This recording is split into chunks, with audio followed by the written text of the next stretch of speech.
Howdy, this is Lisa Whittlesey with Texas A&M AgriLife Extension, and I'm here with my friend Charla Anthony. Charla retired from AgriLife Extension. She was our county horticulturist here in Brazos County. Now you have gardening with Charla, and you still are sharing horticulture knowledge I do. on the internet. Yes.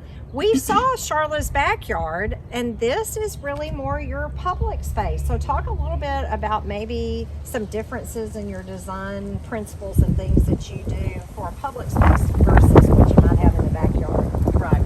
Well, this space, of course, is viewed by everyone that drives by on the street. And my front yard, like my backyard, is fairly narrow. My front yard is not very deep as well. And we analyzed it, and as we discovered in the backyard, we had some drainage issues. So this entire front yard had to be taken down 2 feet. And on the south end, we'll look at that later, but it was 3 feet there, and that was to keep water moving. So it was a major renovation of the front yard, just like we did in the backyard. Oh, I love this trellis, Charla, and you've got one of my favorites growing on it. Yeah, here's some sweet peas. Smell of that. So sweet peas are an old-fashioned cottage garden flower, and I grow the old-fashioned ones because they're so fragrant. You guys, I wish it could be smell-o-vision. That's all I'm going to say. It's fantastic. And, you know, just because you have a formal, like, I would say more of a formal area, because it's your public area, you can still have a lot of blooming things that have interest throughout the season. Talk to me a little about some of your, I guess, perennials, and then maybe more your foundation plantings you have in here. So, you know, foundation plantings, the idea of that, of evergreens in a front yard, was taken from manor houses of England. And that's what people kind of expect, and it's really complementary to the front of your home. So I'm real intentional about having more evergreens here, and some of my evergreens are probably not as traditionally used, but I also have pollinator plants, and I want height in the garden. There are 2 mature live oaks, and of course what we had to do in the garden affected them. So I'm real conscientious of being careful about their roots and things. Absolutely. But I include pollinator plants like this tall verbena here. And it is just usually, when the butterflies come through, it's just covered in them. This is, again, a great pollinator plant. And these little plants, this is, so one thing in the garden I'll say, I'll stop for a minute, is that I plant to have blooms year-round if possible. So that's one of my goals. Interest in your garden. So blooms or colorful foliage or different textures, because you want it to be different every time you come in, right? Right. And so I have some iris here. These have already bloomed. This is a cemetery white, Iris albicans. It's an old-fashioned great iris. But right here, this is a hardy chrysanthemum, right? This is Clara Curtis. I think it's also known as Country Girl, but it's a pale pink daisy style chrysanthemum that will start blooming in late summer and bloom for months in the fall. And so that gives some fall color here, and I've already had some nice spring and summer color. And isn't the foliage nice? I mean, you've got to look at both things, you guys, both foliage and bloom. Right. It's a really handsome foliage. And then, of course, boxwoods are a great one. And this is one that I actually trialed. You know, AgriLife, we do demonstration gardens, demonstration plantings. And I was asked to trial some boxwood. So this is Winter Gem, a boxwood that's supposed to be able to take cold a little more. And on this side is Baby Gem.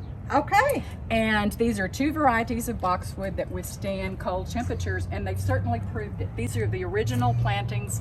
They're 4 years old, and they're quite happy. Some of the bad. They survived some apocalyptic weather. Okay, this is your showstopper, right? You guys, it doesn't look like showstopper now, but in the fall, people stop to ask Charla what this plant is. Tell a little bit about that. So this is autumn aster. I'm not even going to attempt to say the scientific name, but it is a native aster. Purple leaves. Yeah, there's 1 or 2 little blooms right now, but this typically will bloom in October. Sometimes late September, but it blooms for about 5 weeks on and off, and it will just be a stream of purple through here. I do 1 or 2 things to manage it. I've already pruned it once in April, and before June 1, I'll prune it lightly 1 more time. If you don't prune it, it can grow to be 4 or 5 feet tall. Yeah, so that really helps keep it compact and have more branching, right? So, right. so And more it flowering. provides, we were talking about evergreen, it provides green about 9 months out of the year. Fantastic. Well, you can see you've got some more foundation kind of plantings and shrubs mixed in, but you also have some potted plants to give some color and interest. I do. So these were containers I had in my last garden and I wanted to use them.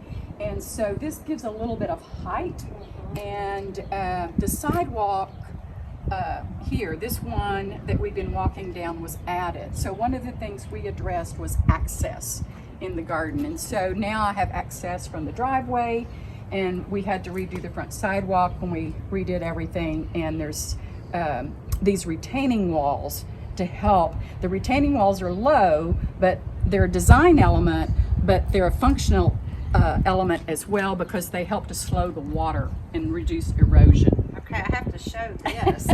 You guys never know what you're going to find in the garden. Tell them about this plant, So this is bronze fennel, one of my very favorite what a gorgeous color that plants goes to with grow. your color So this scheme. is bronze fennel, and it is a swallowtail. So this is the tiger swallowtail.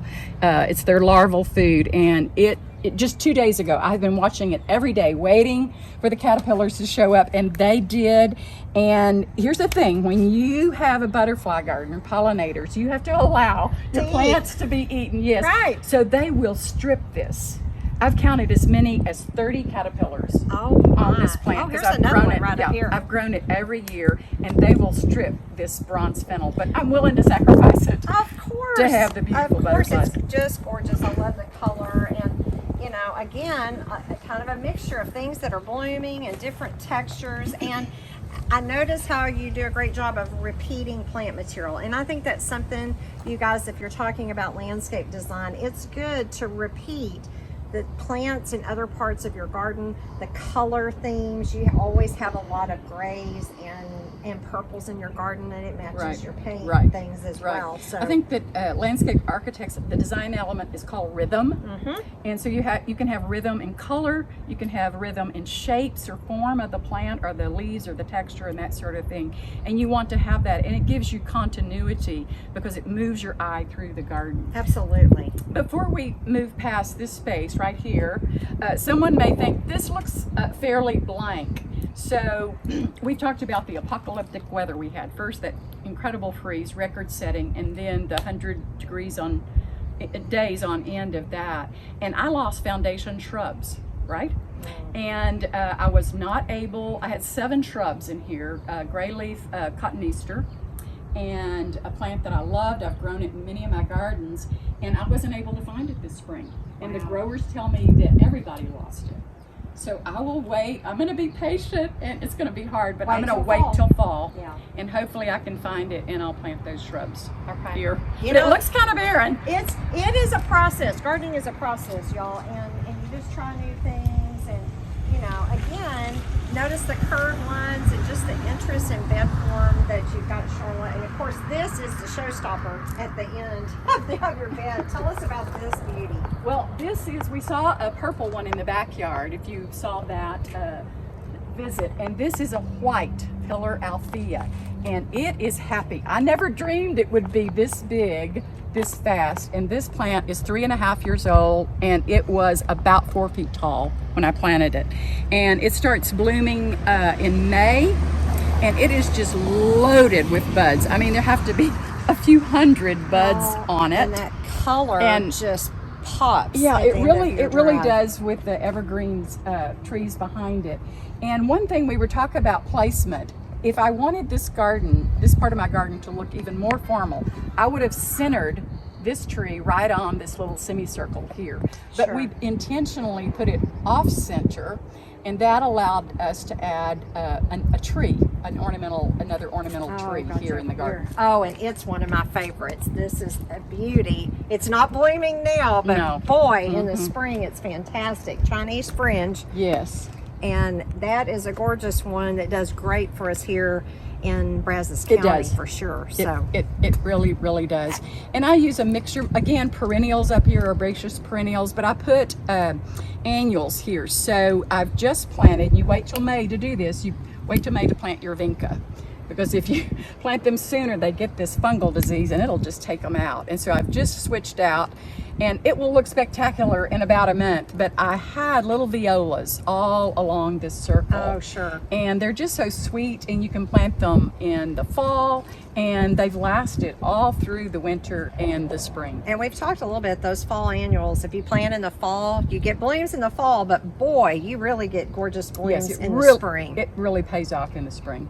Awesome. Well, I hope you guys got some great ideas from Charla's front garden area. A little more formal, but again, you can see how you've incorporated colors and textures throughout the garden. So I hope that you had fun with this. Remember, you can always find more resources on Aggie Horticulture, our website and our Facebook page, and I encourage you to follow Gardening with Charla, and we'll have contact information on how to do that. This is Lisa Whittlesey with Texas A&M AgriLife Extension Service. Get out and get gardening.